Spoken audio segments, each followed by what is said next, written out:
the judges' cards on that, though. That has definitely got to be some interesting scores on there. Representing Alpha Tau Omega, weighing in at 146 pounds, Mitch Welch.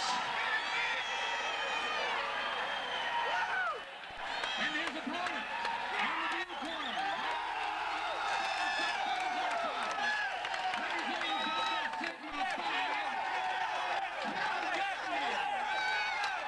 Mitch Welch fighting for Alpha Tau Omega, 146 pounds, and Tim Gardner from Delta Sigma Chi, also 146 pounds, 5'10".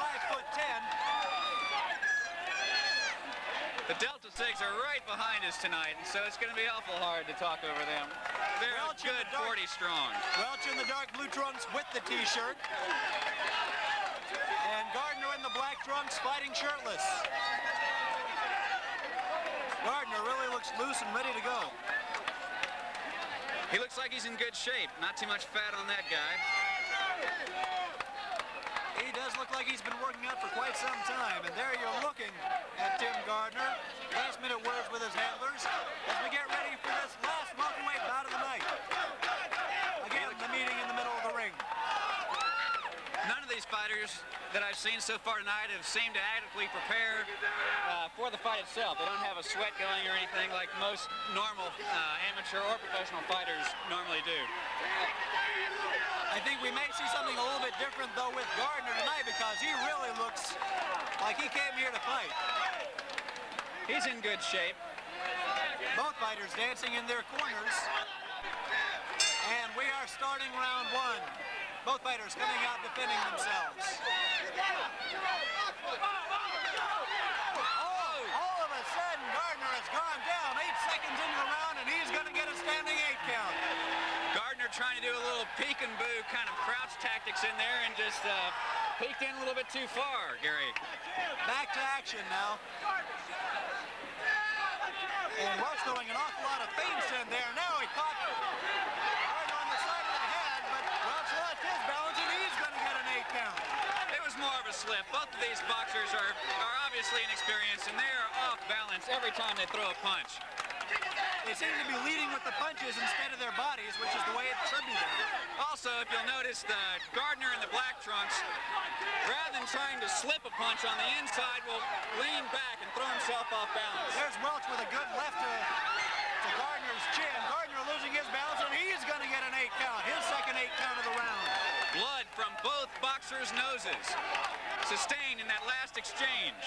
We mentioned earlier 4 8 counts in a bout is disqualification. 3 8 counts in a round is also disqualification. And Gardner looking rather bloody right now. Welch having his way with him. And Gardner in trouble. Welch has him against the ropes. He works his way out of it. Oh. Welch's legs are wobbly. They are wobbly. This could be it. Gardner caught in the red corner as the bell sounds. I guess that was a good example of being saved by the bell. About as close as you can get to it. Gardner's legs are wobbly as he goes back to his rope. There you see Mitch Welch.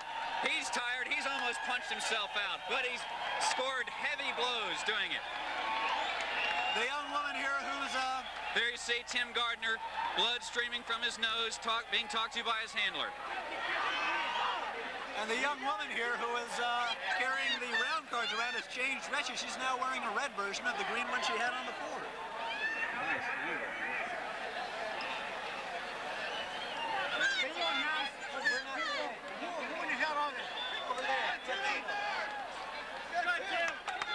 Well, we've got a lot of people coming over to us who think we're the public address announcers. Tim Gardner trying to regroup himself in his corner, get his legs back under him. As we start round two, let's remind you, you are watching Austin Community Television, Access Television, Austin, Texas. Okay, all of a sudden, Gardner connects with the left, and now both fighters really going at each other. So far, no damage. Now Gardner left, right, dancing a little bit, or trying to. Then uppercut the wrist, but going with the left. And Welch is from Welch blood on his backside, and he's going to get his second 8 count of the fight. That was more of a slip again. These fighters were off balance, but they were tired, and I agree coming out of Welch's nose.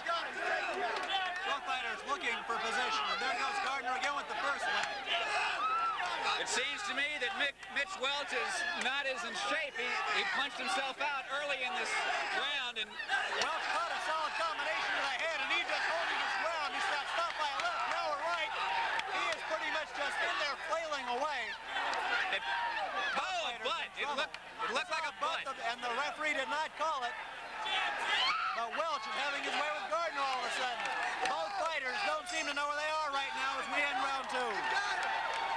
Well, they had just punched themselves out in that last exchange, as well as